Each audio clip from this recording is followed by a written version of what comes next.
Hi guys, and welcome back to a brand new match review here on the channel. My name is James, and today we're going to go ahead and sit down and talk to you guys about Reading's 3-0 defeat away from home against Wrexham. That's right, at the racecourse ground, Wrexham were victorious against Reading, and in a match preview where I was very confident about my feelings towards Reading going into this fixture after the really strong start that I'd seen the Royals make, unfortunately it all came crashing down just before half-time as Wrexham went into the half-time break at 2-0 up, and after that, the start of the second half, it was 3-0, and the game kind of died a little bit of a death in the last 15 minutes, but unfortunately for Reading, there was not really a lot to shout about in this game. Now, the starting 11 for Reading in this fixture saw Joel Pereira starting off in goal. The back four remained the same from the game that played against Wigan, as we saw Jarrell Dorset, Tyler Bindon, Amadou Mbenge and Michael Craig play across that back four. The midfield three saw Lewis Wing, Ben Elliott and Charlie Savage all start once again. Kelvin Ehibachiman and the debuting Adrian Akande made up the wingers, and Sam Smith was the sole striker. Now, the key thing there from the starting lineup is that Adrian Akande is someone that made his debut in this fixture.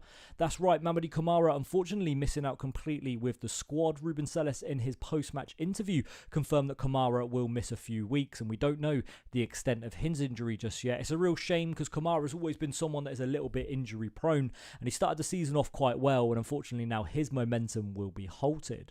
But I thought for the first start of the game, Reading were pretty decent for the first 15-20 minutes or so. I thought there was a bit of opportunities where Reading could have come away with something, but the thing that we really struggled with today was getting any shots on target at Arthur Okonkwo. Unfortunately, Reading didn't really trouble the goalkeeper at all until it was really 3-0 already, and that was only really once when we troubled the keeper. There was space in the midfield, something that I spoke about in the match preview that I thought Reading would have a lot of, and it wasn't straight away at the start. I thought Wrexham, to begin with, were pressing Reading fast and closing them down, but once Reading started to get into their momentum, you started to see Reading play with a little bit of freedom, and I thought in particular Ben Elliott and Adrian Akande on that right hand side, especially in one particular move, found a lot of space and were able to create some dangerous opportunities. Unfortunately for Reading though, it didn't pay off, and we weren't able to capitalise on that. Now, Wrexham's game plan going into this game was physicality. Reading are a young, youthful side, and Wrexham have got a bit of experience about them. They're big, they're strong, and they're really what you would say the epitome of the man's game. Compared to Reading that are youth, they're flashy, they like to play it along the floor, and I thought that was the real difference in this fixture today. I thought the physicality of Wrexham was really what stood out, and that's what won Wrexham this fixture.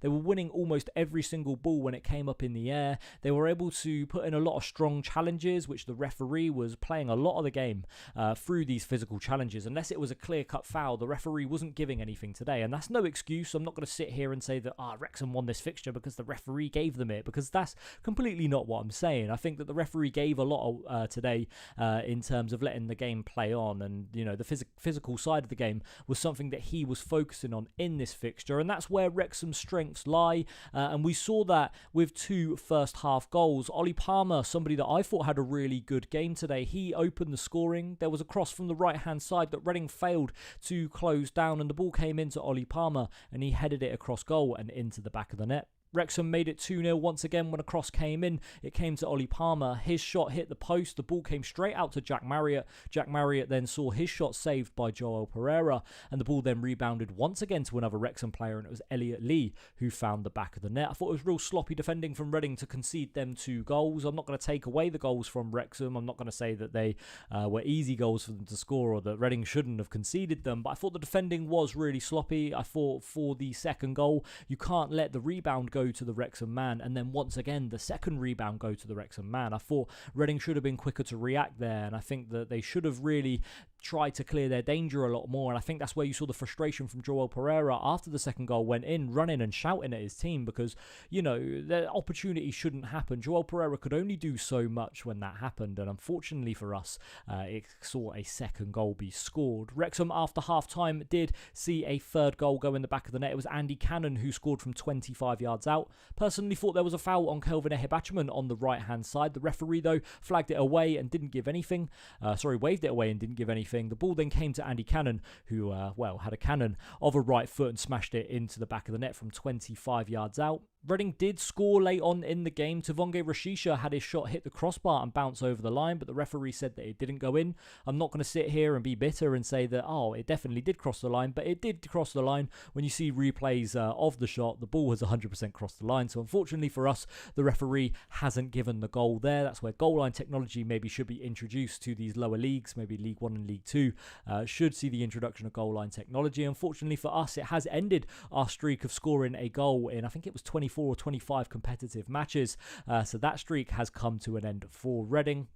Look, unfortunately on the day, I thought Wrexham were the better side. They did overall deserve the win. When you look at the statistics, Reading had 67% possession, 14 shots to Wrexham's 12, but the statistics don't tell the whole story of the game. I thought Wrexham had the better chances overall and really could have added to their lead. I thought James McLean had a really good opportunity. A cross came in from the right-hand side and he was left all alone, unmarked at the back post, but his volley went over the bar. Apart from that though, listen, I thought Wrexham were the better side. Reading controlled possession. Reading had a lot of the ball, but for me, the defence from Wrexham was what stood out today. And I want to give a big shout out really to the three defenders, O'Connell, and Cleworth, who for me I thought were the best players on the pitch today. I thought Reading really couldn't get past the defence of Wrexham, and I thought they were really, really stable, and the shape and the defensive line from Wrexham the entire time was just so difficult for Reading to get by. Sam Smith had a really difficult game today and found it hard to get through his players, but unfortunately for us,